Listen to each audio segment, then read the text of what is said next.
Una scatola bianca, abbiamo imparato a conoscere l'astuccio tipico di alcune Pelican, sono rimasto impigliato, di alcune Pelican, non sto scherzando, eccolo qua.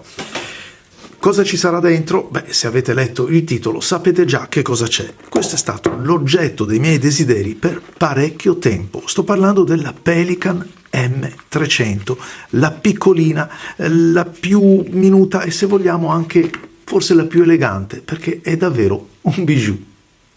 Una Pelican a tutti gli effetti, a partire dalla clip, sì, identica ad altre, a partire anche dalla parte sommitale del cappuccio che certo non è curato per ragioni di spazio, forse anche di costi, cioè di marketing rispetto a quello di una 800, però come vedete è abbastanza, diciamo, in linea con quello che appare sul cappuccio della 600. Il corpo, il fusto è davvero piccolo, minuto.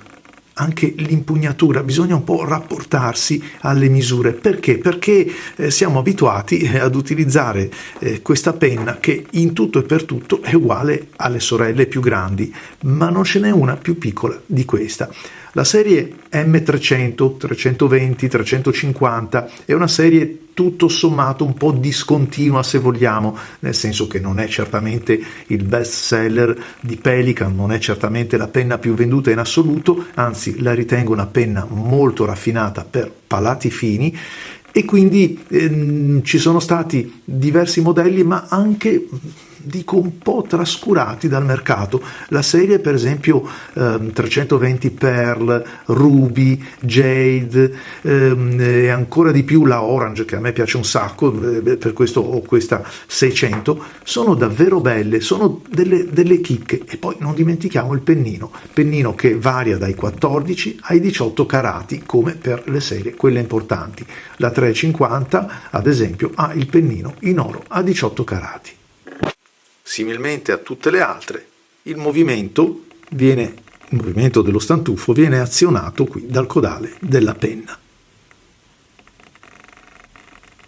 Un colpo d'occhio per capire realmente le misure di questa penna. Questa nera è la 150, che di per sé è una penna piccola, ma guardate come la sopravanza, per non parlare della 400 e della 600, che sono decisamente più lunghe, ma è anche la sezione, la paragono ancora una volta alla 150, anche la sezione, vi dicevo, dell'impugnatura e chiaramente del fusto ad essere parecchio diversa. È una penna piccola, una penna che va maneggiata con un po' di maestria, come tutte le penne piccole, perché è leggera. L'impugnatura è quella di un pennino calligrafico e quindi va guidata, perché tenderebbe ovviamente a scappare. Il cappuccio calzato ovviamente aiuta proprio a bilanciare la penna e quindi a migliorare il suo controllo durante la scrittura. Sto utilizzando la carta di un notebook Muji, di un quaderno Muji che ha una rigatura molto leggera da 0,6, un bel quaderno, ve l'ho presentato in un video recentemente.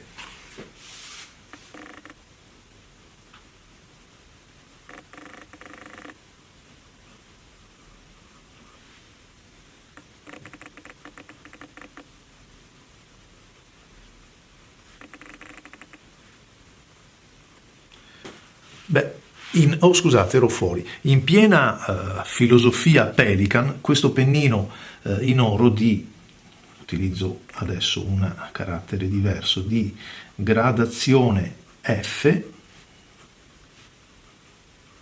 in piena tradizione, vi dicevo, Pelican, è un pennino abbastanza abbondante.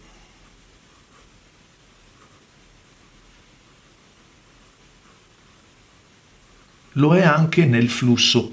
Anche il flusso, se poniamo qui lo 0, ci troviamo qui, come si può notare, non so se riuscite a vederlo, l'inchiostro è ancora bello brillante e liquido perché ne viene depositato davvero tanto sul quaderno.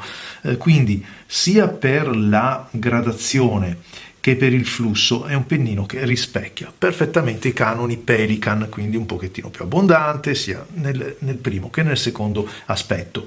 Quello che invece non sappiamo e mi ha sorpreso maneggiando la penna è che il pennino è realmente elastico.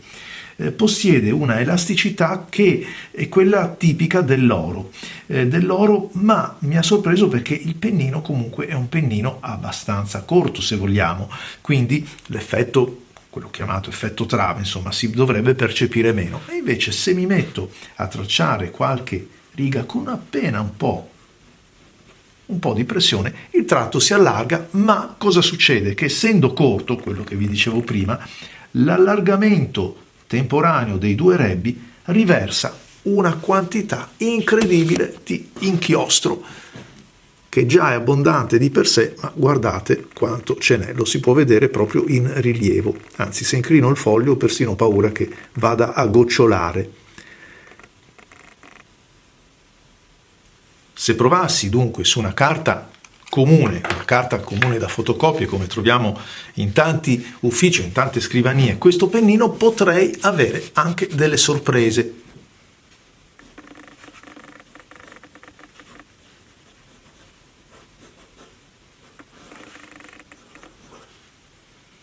Eh sì, le sorprese quali sono? Che purtroppo c'è dietro l'angolo l'effetto della diffusione laterale, quello che chiamiamo spiumaggio, perché abbiamo tanto spiumaggio, abbiamo tanto inchiostro che si riversa, addirittura se io mi metto a premere un pochettino per dare un po' di carattere, un po' di ombreggiatura, troviamo questo spiumaggio che è un po' fastidioso. Allora sì, attenzione, occhio alla carta e occhio all'inchiostro che utilizzate, perché la penna è veramente molto bella, molto valida, piacevole da utilizzare e quindi è un peccato non poterne godere appieno.